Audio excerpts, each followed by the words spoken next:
ውድ ቻናላችን ቤተሰቦች እንኳን ወደ ቻናላችን በደህና መጣችሁ። አሁን ሊቨርፑልን በተመለከቱ ጉዳዮች ተመልሼ መጥቻለሁ። በሰዓት እንግዲህ ሁለት ጉዳዮችን ነው የምንመለከተው። የመጀመሪያው ብራድሊ ባርኮላን የምንመለከተው በዛሬው ዕለት እንግዲህ ፋብሪዚዮ ሮማኖ እንደዚሁም ሌሎች ዘገባዎችም ይዞት በወጡት መረጃ መሰረት ብራድሊ ባርኮላ በፒኤስጂ ቤት አዲስ ኮንትራት አልፈርምም ብሏል። እንደዚሁም ሊቨርፑልን መቀላቀል ምርጫው እንደሆነም ነው እየተነገረ የሚገኘው። ይህን የምንመለከት ይሆናል። ከዛ በተጨማሪም በትናንትና ምሽት በተደረገው ጨዋታ ላይ ድንቅ እንቅስቃሴን ማሳየት የቻለው ኑዶኬ በቀጣይ አመት በሊቨርፑል መጫወት አይችልም ተብሏል። እነዚህን በቆይታችን የምንመለከት ይሆናል። እናንተም እስከ መጨረሻው ደቂቃ ድረስ አብራችሁ ቆይታችሁ እንድትከታተሉት ያላችሁን ሀሳብ አስተያየት ኮሜንት ሴክሽን ላይ በመጻፍ እንድታሳውቁኝ፣ ሰብስክራይብ፣ ላይክ፣ ሼር እያደረጋችሁ የቻናሉ ቤተሰብ እንድትሆኑ እንደዚሁም ዲስክሪፕሽን ላይና ኮሜንት ሴክሽን ላይ በሚገኙ ሊንኮችም ተጠቅማችሁ የቴሌግራምና የኢንስታግራም አካውንታችንን እንድትቀላቀሉ ፎሎ እንድታደርጉት በአክብሮት እጠይቃለሁ። አሁን በቀጥታ ወደ ፕሮግራማችን የምናመራ ይሆናል። አብራችሁን ቆዩ። በመጀመሪያም ኢፊያ ኑዶኬን ወደ ተመለከተው ዘገባ ነው የምናመራው። ዘ አትሌቲክስ ላይ ጄምስ ፒርስ ይዞት በወጣው መረጃ መሰረት ሊቨርፑሎች በቀጣይ አመት ይህንን ተጫዋች በእንግሊዝ ማጫወት አይችሉም እያለን ይገኛል። ይህም የሆነበት ምክንያት ደግሞ ተገቢውን የስራ ፍቃድ ስላላገኘ እንደሆነ ነው እየተነገረ የሚገኘው። እንደሚታወቁ ከጥቂት አመታት በፊት ዩናይትድ ኪንግደም በአብዛኛው እንግሊዝ ራሷን ከአውሮፓ ህብረት ማግለል እችላለች። ያንንም ተከትሎ ደግሞ በአውሮፓም ከአውሮፓ ውጭ የሚገኙ ተጫዋቾች ወደ እንግሊዝ ሲመጡ የግድ የስራ ፍቃድ ማግኘት መቻል አለባቸው። ያንንም የስራ ፍቃድ ለማግኘት ደግሞ የተለያዩ ነጥቦችን ማሟላት ይገባቸዋል። በተለይ አንድ ተጫዋች የስራ ፍቃድ በእንግሊዝ ማግኘት ካለባቸው የተለያዩ ነጥቦች መካከል በትንሹ 15 ነጥቦችን ማግኘት መቻል አለበት።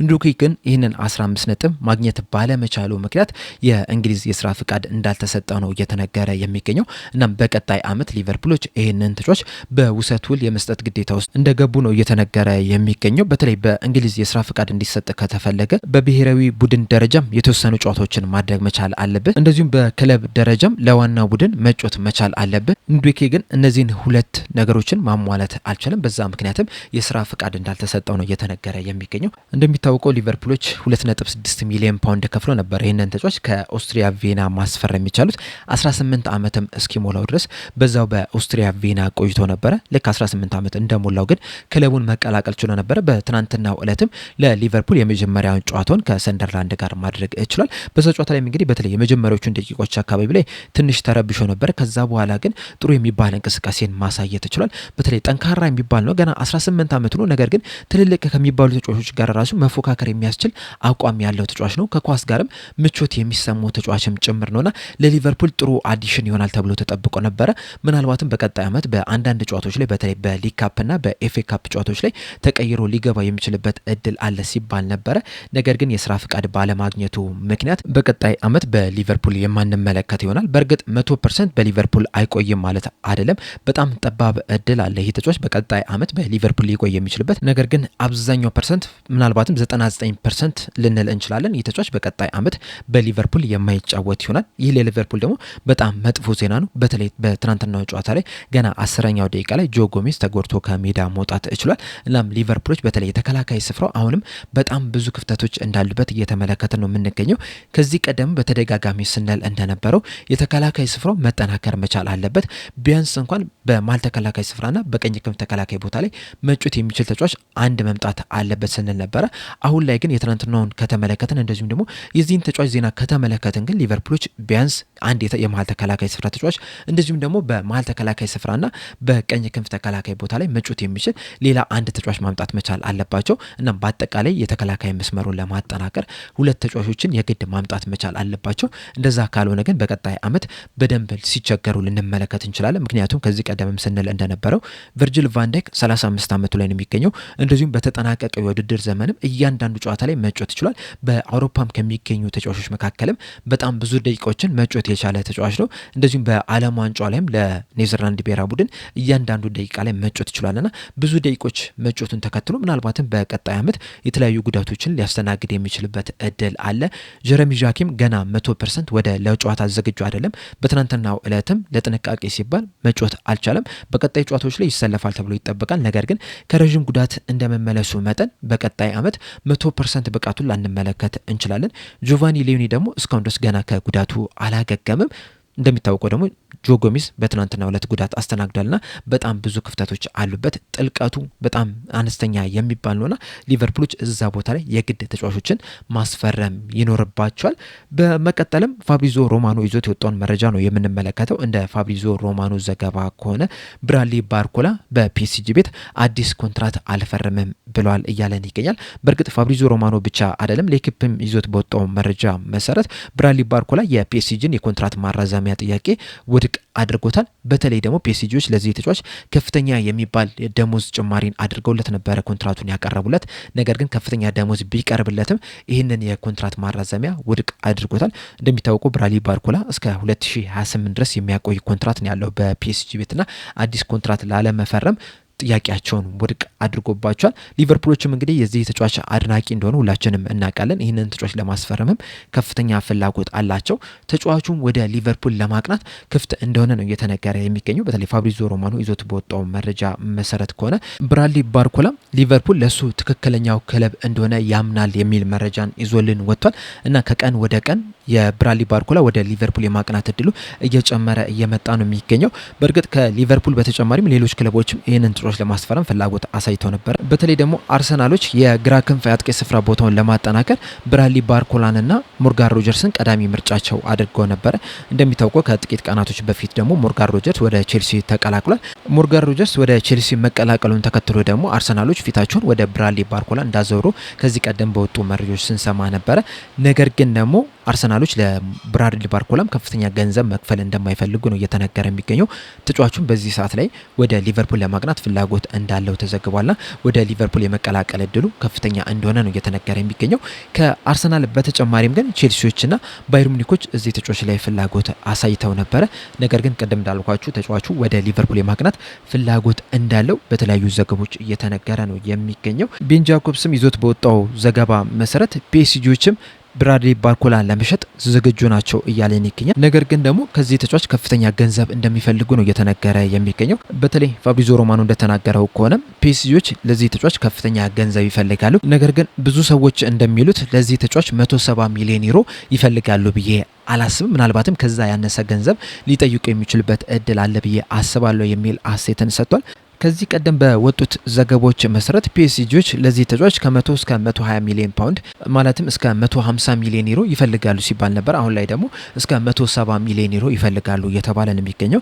ሊቨርፑሎች ይህንን ያህል ገንዘብ ይከፍላሉ ተብሎ አይጠበቅም። በተለይ በዚህ ዙሪያ ፋብሪዚዮ ሮማኖ ይዞ እንደተናገረው ከሆነ ሊቨርፑሎች እንግዲህ በዚህ ሰዓት ላይ እየጠበቁ ያሉት የፒኤስጂን ውሳኔ ነው።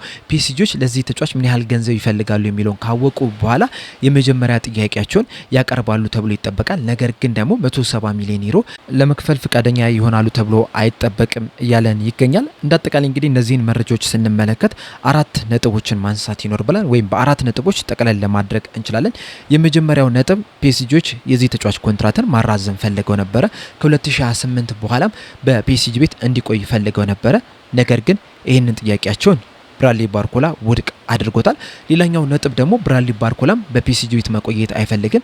በዚህ ሰዓት ላይም ባሉት መረጃዎች መሰረት ወደ ሊቨርፑል ለመሄድ ከፍተኛ ፍላጎት አለው። ቀዳሚ ምርጫውም አድርጎታል የሚልም ነው። ሶስተኛው ነጥብ ደግሞ ፒኤስጂዎችም እንግዲህ ለዚህ ተጫዋች ከፍተኛ ገንዘብ ይፈልጋሉ እየተባለ ይገኛል። በትንሹ ከ100 ሚሊዮን ዩሮ በላይ ይፈልጋሉ። አራተኛው ነጥብ ደግሞ ሊቨርፑሎችም ይህንን ተጫዋች ማስፈረም ይፈልጋሉና እነዚህ ነጥቦች እንዳለ ስንመለከት ምናልባትም በቀጣይ ቀናቶች ውስጥ ሊቨርፑሎች ይህንን ተጫዋች ለማስፈረም ጥያቄ ሊያቀርቡ የሚችሉበት ከፍተኛ እድል አለ። ምናልባትም በቀጣይ 2 ሳምንታት ውስጥ ደግሞ ይህንን ተጫዋችም ሲያስፈርሙ ልንመለከት እንችላለን። በተለይ ደግሞ ፒኤስጂዎች በጣም ከፍተኛ ገንዘብ የማይጠይቁ ከሆነ ሊቨርፑሎች ወዲያውኑ ሊያስፈርሙት ይችላሉ።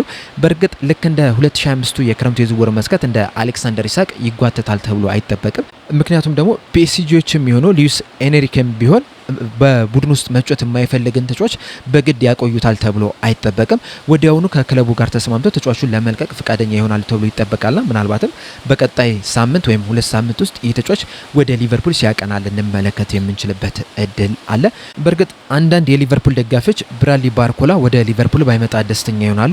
ተጫዋቹ ላይ ሙሉ ለሙሉ እምነት የላቸውም። በተወሰነ መልኩ ልክ ሊሆኑ ይችላሉ። ምናልባት ለሊቨርፑል ምርጡ ተጫዋች ላይሆን ይችላል። ነገር ግን ደግሞ በዚህ ሰዓት ላይ ሊቨርፑሎች የክንፍ አጥቂ ተጫዋች የግድ ያስፈልጋቸዋል እና ወደ ገበያውም ስትወጡ ደግሞ ከሱ የተሻለ ተጫዋች በዚህ ሰዓት ላይ በገበያው ላይ የለም። እንደሚታወቀው ቀደም ሲል ሊቨርፑሎች የአንድ ሜንዲን ከአርቢ ሌipzig ለማስፈረም ፈልገው ነበረ። በተለይ የመሐመድ ሳላ ተተኪ ለማድረግ እሱን ነበረ ቀዳሚ ምርጫቸው ያደረጉት። ነገር ግን በሰዓቱ የአንድ ሜንዲ ወደ ፒኤስጂ መሄድ ፈልጋለሁ በማለቱ ምክንያት ሊቨርፑሎች ብዙ ሳይገፉበት ቀርቷል። በዚህ ሰዓት በእርግጥ የአንድ ሜንዲ ወደ ሪያል ማድሪድ ለመዘዋወር ተቃርቧል ነው እየተባለ የሚገኘው። ነገር ግን መጀመሪያ ላይ ፒኤስጂን መቀላቀል ፈልጋለሁ ብሎ ነበር። በዛ ምክንያትም ሊቨርፑሎች ተጫዋቹን ለማስፈረም የሚያደርጉትን ጥረት ሊያቆሙ ይችላል። እንደዚሁም ሊቨርፑሎች ከበርንማውዝ ተጫዋች ከሆነው ከራያን ጋርም ስማቸው ሲያያዝ ነበረ። ይህ ተጫዋች እንግዲህ ላለፉት 6 ወራት በበርንማውዝ ቤት ጥሩ የሚባል እንቅስቃሴን ማድረግ ችሏል። ነገር ግን ደግሞ ብዙ ልምድ ያለው ተጫዋች አይደለም። ለበርንማውዝ ራሱ ለ6 ወር ብቻ ነው የተጫወተው። የጃንዋሪ ዝውውር መስኮት ላይ ነበረ ለበርንማውዝ የፈረመውና ብዙ ያልተመለከትነው ተጫዋች ነው። በአውሮፓ ውድድሮች ላይም ብዙ ያልተመለከትነው ብዙ ልምድ ያለው ተጫዋችም አይደለም። ብራድሊ ባርኮላን ስንመለከተው ግን በሊግ እንደዚሁም በሻምፒዮንስ ሊግም በጣም ልምድ ያለው ተጫዋች ነው። በተለይ ያለፉትን 2 ዓመታት በሻምፒዮንስ ሊግ በተከታታይ የዋንጫ ባለቤት መሆን ይችላል። ይህንንም ልምዱን ይዞ ነው ወደ ሊቨርፑል የሚመጣው። ከነዚህ በተጨማሪም ግን ሌሎች ጥሩ ተጫዋቾች አሉ። ነገር ግን እነዛ ተጫዋቾች አቬሌብል አይደሉም ወይም ደግሞ በዚህ ሰዓት ላይ ለሽያጭ ክፍት አይደሉም። እንደሚታወቀው ኦሊሴ በጣም አስደናቂ የሚባል የቀኝ ክንፍ አጥቂ ተጫዋች ነው።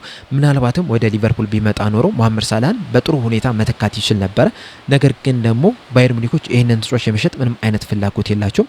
የሚሸጡት ከሆነም ደግሞ በዓለም ሪከርድ በሆነ ሂሳብ ነው። ይህ ማለትም እንግዲህ ሊቨርፑሎች ማይክል ኦሊሴን ማስፈረም የሚፈልጉ ከሆነ ከ220 ሚሊዮን ዩሮ በላይ ማውጣት ይኖርባቸዋል። ያንን ለማውጣት ደግሞ ፍቃደኛ ይሆናሉ ተብሎ አይጠበቅም እና በዚህ ሰዓት ላይ በገበያው ላይ ካሉ ተጫዋቾች ብራድሊ ባርኮላ በጣም ጥሩ አማራጭ ነው። በተለይ ቨርሳታይል የሚባል ተጫዋች ነው። በዋነኝነት እንግዲህ በግራ ክንፍ በኩል ነው የሚጫወተው። ነገር ግን ደግሞ በቀኝ ክንፍ በኩል መጮት ይችላል። እንደዚሁም ደግሞ ካስፈለገም 9 ቁጥር ቦታ ላይ መጮት የሚችል ተጫዋች ነው። ሊቨርፑሎች እንግዲህ ይህንን ተጫዋች ሲያስፈርሙት በዋነኝነት በቀኝ ክንፍ በኩል እንዲጫወትላቸው ነው። በእርግጥ በፒኤስጂ ቤት አብዛኛውን ጊዜ በግራ ክንፍ ነው የተጫወተው። ነገር ግን ደግሞ ከፒኤስጂ በፊትም እንደዚሁም በፒኤስጂ ቤት ላይም አንዳንድ ጨዋታዎች ላይም በቀኝ ክንፍ በኩል ሲጫወት የተመለከትነው ተጫዋች ነው። በተለይ በሊዮን እያለ በአብዛኞቹን ጨዋታዎች ሲያደርግ የነበረው ቀኝ ክንፍ እየተነሳ ነውና ያን ያህል ይቸገረዋል ተብሎ አይጠበቅም። እንደዚሁም ደግሞ ሂጉ ኤኪቲኬ መጎዳቱን ተከትሎ ሊቨርፑሎች እንግዲህ 9 ቁጥር ቦታ ላይ መጮት የሚችል ተጫዋች የግድ ያስፈልጋቸዋል እና ብራድሊ ባርኮላ ያንንም ቦታ ከቨር ማድረግ የሚችል ተጫዋች ነው። በአጠቃላይ እንግዲህ 2023 የክረምት የዝውውር መስኮት ላይ ወደ ፒኤስጂ ከተዘዋወረ በኋላ 152 ጨዋታዎችን ለፒኤስጂ ማድረግ ችሎ ነበረ። በእነዚህ 152 ጨዋታዎች ደግሞ 39 ግቦችንና 35 አሲስቶችን ማስመዝገብ ችሏል። በአጠቃላይም የ74 የጎል አስተዋጽኦ ማድረግ ይችላል። ይህ ማለት እንግዲህ በየ2 ጨዋታ በአማካኝ 1 የጎል አስተዋጽኦ ማድረግ የሚችል ተጫዋች ነው። በተለይ በ2024-25 የውድድር ዘመን በ58 ጨዋታዎች የ39 የጎል አስተዋጽኦ ማድረግ የቻለ ተጫዋች ነው የነበረው። በተለይ በሊግ 34 ጨዋታዎችን አድርጎ 24 የጎል አስተዋጽኦ ማድረግ ይችላል። እንደዚሁም በሻምፒዮንስ ሊግ በ17 ጨዋታዎች 7 የጎል አስተዋጽኦ ማድረግ የቻለ ተጫዋች ነው የነበረውና በጣም አስደናቂ የሚባል የውድድር ዘመንን ማሳለፍ ይችላል። ያንንም ተመልክተው እንግዲህ ሊቨርፑሎች 2025 የክረምት የዝውውር መስኮት ላይ ተጫዋቹን ለማስፈረም ፍላጎት አሳይተው ነበረ። ነገር ግን በመጀመሪያ ደረጃ ፒኤስጂዎችም ተጫዋቹን ለመሸጥ ባለመፈለጋቸው እንደዚሁም ደግሞ ሊቨርፑሎችም ለፍሎሪን ቪርትስና ለአሌክሳንደር ኢሳክ ከፍተኛ ሂሳብ ማውጣታቸውን ተከትሎ ተጫዋቹ ወደ ሊቨርፑል ሳይዘዋወር ቀርቷል። አሁን ላይ ግን ሊቨርፑሎች ይህንን ተጫዋች ለማስፈረም ከፍተኛ እንቅስቃሴ እያደረጉ ነው የሚገኙት። በቀጣይ ቀናቶችም የፒኤስጂዎችን የሚፈልጉትን ገንዘብ ካወቁ በኋላም የመጀመሪያ ጥያቄያቸውን ያቀርባሉ ተብሎ ይጠበቃል። ሊቨርፑሎች እንግዲህ በዚህ የክረምቱ የዝውውር መስኮት የግድ የክንፍ ተጫዋች መጨመር መቻል አለባቸው እና ብራድሊ ባርኮላን የሚጨምሩ ከሆነ በቀጣይ አመት በማጥቃት ክፍሉ ላይ ጠንካራ እንዲሆኑ ያደርጋቸዋል ተብሎ ይጠበቃል። በአጠቃላይ እንግዲህ በቀጣይ ቀናቶችም በብራድሊ ባርኮላና በሊቨርፑል ዙሪያ አዳዲስ መረጃዎች መውጣታቸው አይቀርም። እነዛን አዳዲስ መረጃዎች ወደ እናንተ ይዤላችሁ የሚመጣ ይሆናል። ለአሁን ግን እኔ እዚህ ላይ አበቃው። እናንተ ግን በብራድሊ ባርኮላ ዙሪያ እንደዚሁም ደግሞ በእነዚህ በሰማናቸው ዘገቦች ዙሪያ ላይ ያላችሁን ሀሳብ አስተያየት እንዳለ ኮሜንት ሴክሽን ላይ በመጻፍ አሳውቁኝ። እንደዚሁ ለብራድሊ ባርኮላስ ምን ያህል ገንዘብ በቂ ነው ብላችሁ ታስባላችሁ? ቅድም እንዳልኳችሁ እንግዲህ ፒኤስጂዎች ምናልባትም እስከ 140 ሚሊዮን ፓውንድ ወይም ደግሞ 170 ሚሊዮን ዩሮ አካባቢ ይፈልጋሉ ነው እየተባለ የሚገኘው። እናንተስ ለብራድሊ ባርኮላ ምን ያህል ገንዘብ ይገባዋል ብላችሁ ታስባላችሁ? መልሳችሁን አስተያየታችሁን እንዳለ ኮሜንት ሴክሽን ላይ በመጻፍ አሳውቁኝ። ለአሁን ግን እኔ እዚህ ላይ አበቃው። እስከ መጨረሻው ደቂቃ ድረስ ስለተከታተላችሁኝ ከልብ አመሰግናለሁ። በቀጣይ በሌላ እስከምንገናኝ ድረስ ሰብስክራይብ፣ ላይክ፣ ሼር ማድረግ እንዳትረሱ። ቸር ያቆየን።